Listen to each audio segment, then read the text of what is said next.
As always, guests on Keel are heard via the Jack Spring Electric Keel Newsmaker Hotline. Joining us right now is, good heavens, what a resume, former Shreveport Fire Chief, former Chief Administrative Officer for the City of Shreveport, and currently Willis Knighton, Senior Vice President and CEOAOYOUSE.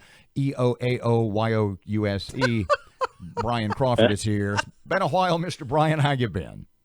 I'm great, guys. How are you? You know, my biggest accomplishment on that resume is to have been interviewed by award-winning Aaron McCarty on Keel Radio.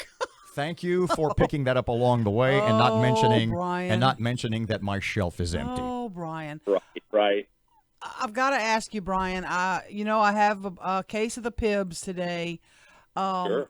because of the 2011 bond proposal where we were sold a super fire station that I'm told was your idea.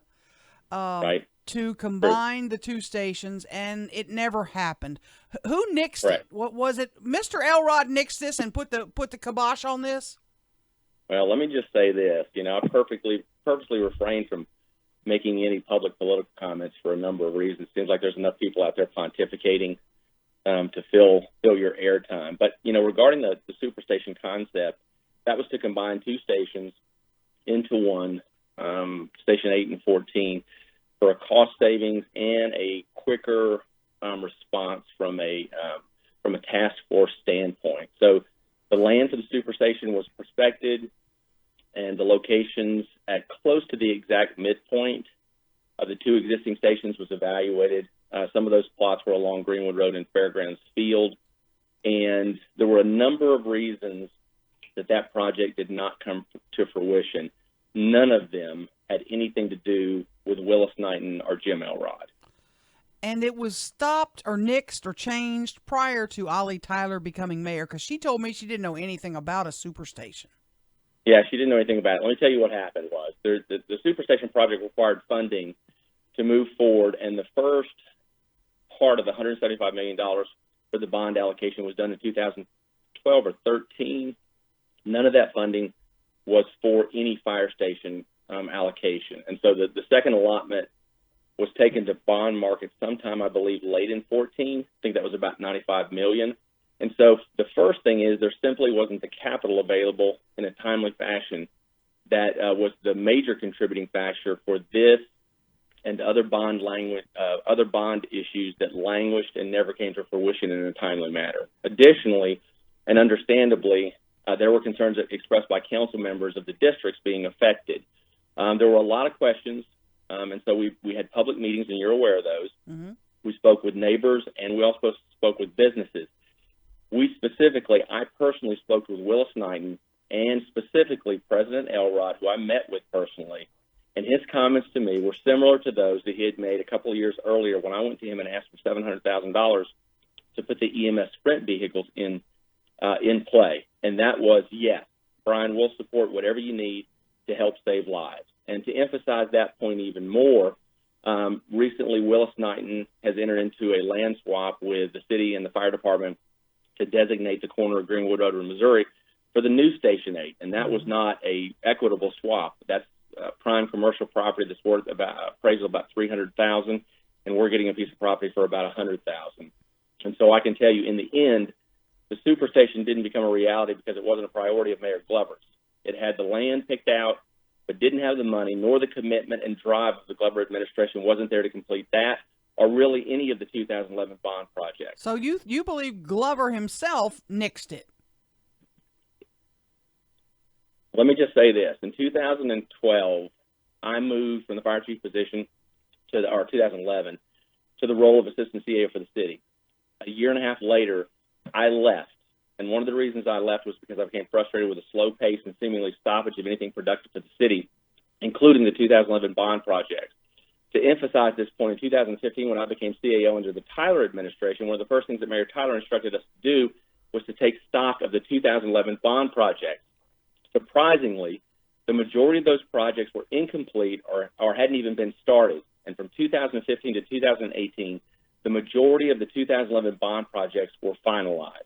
Those projects and their completion dates can be found in detail in the City of Shreveport annual reports that the Tyler administration issued from 2015 through 2017. Mm-hmm.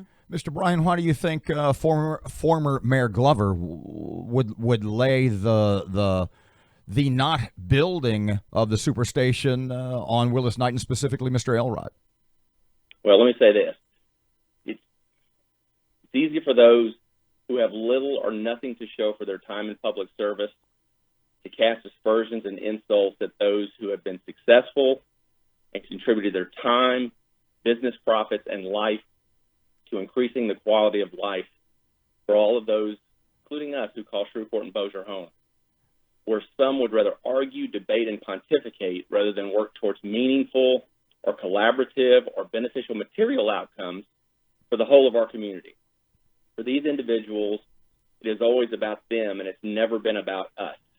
It is about talk and bringing out someone down to their level of incompleteness or incompetence. And as for me, Robert, I'll take the hardworking and quietly productive and positive people at Willis Knighton and its president any day over that alternative. Wow, that's pretty strong, Brian. Just to go back a little bit and clarify in my mind the numbers. Did I understand or did I misunderstand that the money that was allocated in the 2011 bond issue for the superstation or whatever the fire station, the fire department money that was in that bond issue, that the money that the people of Shreveport voted on when it came time to purchase the bonds, that money was insufficient? No, the funds that the people voted on in 2011 were there to provide funding for 2 fire stations, whether that was 2 separate stations. And just to give you an example of what the Tyler administration completed in fulfilling some of those 2011 bonds, where we built Fire Station 17 out in Southern Hills. We completed that, I believe, in 2017, 2018. There's also money in there for another fire station, and that money is going to be used to build the new Station 8 that we're providing the land for at the corner of Missouri and Greenwood Road. So the money was there for 2 fire stations. We were going to combine that money at a savings and build the superstation and then have some left over, because when you do that, the economies of scale of building 1 station instead of 2, even though it's larger, it's cheaper, and you also save on utilities and maintenance costs for the structure. So the money was there. The thing is, though, you have to go out to the bond, even after the voters passed it in 2011, you have to go out to the market and sell those bonds. And the smallest portion of the bonds were sold in 2013, I believe, and that was for primarily water projects and sewer projects, who, by the way, were primarily completed on the Tyler watch as well. So pardon me, just to clarify once again, the monies that were in that 2011 bond issue, $4.4 million, paid for the fire station, one that has already been built and one that is correct. About to begin construction in the fairgrounds area. That's correct. Brian, there's a piece on the city's website to this day that even says a design company was hired, and as much as $360,000 may have already been spent in designing the superstation. You understand where my frustration comes in. We've spent money with a company to design a superstation. That's not going to happen. Listen, I completely understand. I can tell you, when I left in 2012, there had been no design work for that fire station at that time, and there wasn't any done by the Tyler administration. Do you still believe a superstation was the best idea? Because they're saying now, no, it's not. In fire lingo, no, it's not.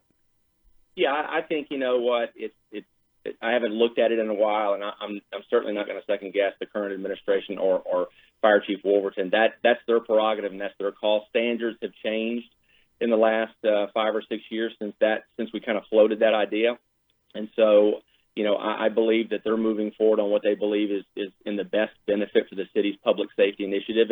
And again, Willis Knighton and Jim Elrod supports that wholeheartedly, and they always have. You know, Mr. Elrod, every time I went to him as fire chief, and when Chief Wolverton approached us about getting the property on Missouri, or the police chief approaches Willis Knighton and Jim Elrod about buying safety vests to keep our police officers safe, there's never been politics involved in public safety with Willis Knighton or Jim Elrod. It's always been, what do you need, guys? We'll do whatever we can to help you out. Let me rephrase Aaron's question in wrapping up. Looking back at the 2011 bond issue that had the $4 million set aside, that had the $4 million for fire station, whatever.